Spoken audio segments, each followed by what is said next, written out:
Guwahati high court কিংবা supreme কোর্টের দ্বারস্থ হবেন এআইইউডিএফ দলের বিধায়ক সুজামউদ্দিন লস্কর। হাইলাকান্দি আবর্ত ভবনে আজ বৃহস্পতিবার সংবাদ মাধ্যমে এই বড় মন্তব্য করেন বিধায়ক সুজা। কিন্তু কেন তিনি এমন মন্তব্য করলেন এ নিয়ে শুনুন বিস্তারিত।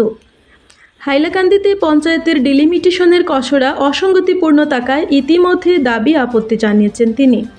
তাই চূড়ান্ত তালিকায় উত্থাপিত দাবি আপত্তি অগ্রাহ্য হলে জনস্বার্থে আইনের দ্বারস্থ হবেন বলে সাফ জানিয়ে দেন বিধায়ক সুজামউদ্দিন লস্কর। এ নিয়ে দলের সুপ্রিমো মৌলানা বদরুদ্দিন আজমল সহ কেন্দ্রীয় কমিটির নেতাদের সাথেও আলোচনা হয়েছে বলে জানান তিনি। তারা এতে সহমত পোষণ করেছেন বলে জানান বিধায়ক সুজামউদ্দিন লস্কর। হাইলাকান্দি থেকে আমির মজুমদারের প্রতিবেদন।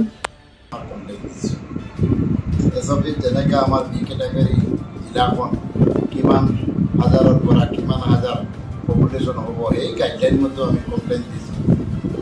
আর এইটো যদি আমার সিও সাহেবে বা ডিসি সাহেবে গোটেই স্টাফে কৈছে হেয়াৰিংৰ পাছত এইটো ফাইনেল ড্ৰাফ্টৰ আগত ঠিক কৰিম। যদি ঠিক নকৰে আমি নিরুপায় মানে ক'ত যাব লগা আছে আপোনালোকে জানে। আমি মহামান্য আদালতত যাম, লাষ্টত আমি হাইকোর্টত যাম, নহ'লে আমি সুপ্রিম কোর্টত যাম। কারণ এইটো ৰাইজৰ ভৱিষ্যতৰ কথা। আজি আমাৰ জিলাখনত 3টা সমষ্টি বিলুপ্ত কৰি 2টা সমষ্টি বনাইছে, 5টা ডেভেলপমেন্ট ব্লক আছে, যাতে আমাৰ 2,81,000 পপুলেশ্যন আর 2,06,000 পপুলেশ্যন হাইলাকান্দি, আলগাপুর কাটিজরা 2,81,000, 75,000 ডিফারেন্স। কিন্তু তাতেও বৈষম্য করা হয়েছে। আমার সমষ্টিখন আলগাপুর কাটিজরা 32 গাঁও পঞ্চায়েত দিছে আর হাইলাকান্দি গাঁও পঞ্চায়েত দিছে 30। এই ডিফারেন্সবিলাক লৈ গাইডলাইনটো আমি গাই, এছপিৰ কথাটো গাই আমি গোটেই কমপ্লেইনটো জিলাধিপতি, জিলা পৰিষদ, জিঅ, এডিসি তাতে দিছোঁ। হিয়াৰিঙো হৈছে। এতিয়া আমি অপেক্ষা কৰি আছোঁ ফাইনেলত কি ওলায়। যদি এইবিলাক কাৰেকশ্যন হৈ যায় যে একো ক'ব লগা নাই।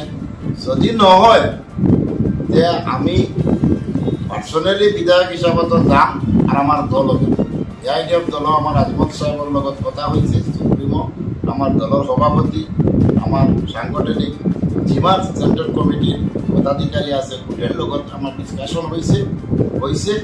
আমি এসপি মতো কামটো হব লাগে, এইটো ডিমান্ড দিব লাগে। যদি নহয় তেনেহলে আমি আদালতত যাব।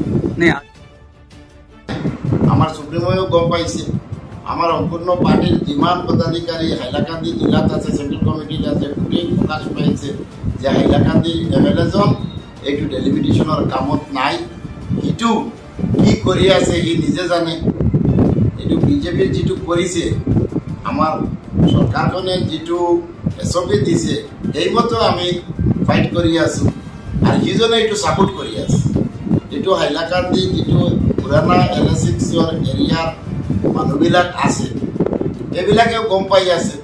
কিন্তু সেইটো আমি যেহেতু আলগাপুরের বিধায়ক নিজামুদ্দিন চৌধুরী, আমি কাটিজরার বিধায়ক, আমি দুইজনে দলের কাম কৰি আছো, ৰাইজৰ কাম কৰি আছো। আমার জিলাখনত হিন্দু, মুসলিম, খ্রিস্টান গোটেই ধর্মাবলম্বীর কথাটো উঠাইছো যে 10 কিলোমিটার, 8 কিলোমিটার, 5 কিলোমিটার ডিস্টেন্সত কাক কত সোমাইছে এইটো জেলাধিকারী জানে। আমি এইবিলাক কমপ্লেইন আমার কমপ্লেইনত দিছো। এতিয়া আমি অপেক্ষাত আছো ফাইনেলখনত কি ওলায়। আর এমএলএ আমি দুইজনে আমি দলের কাম কৰি আছো, ৰাইজৰ কাম কৰি আছো। এজনে কি কৰি আছে আপনাদেৰকেও দেখি আছে। ইজনে কি দান্দাত চলি আছে, ইজনেৰ 1 পয়েন্ট দান্দাত চলি আছে, ৰাইজৰ কামত একো নাই।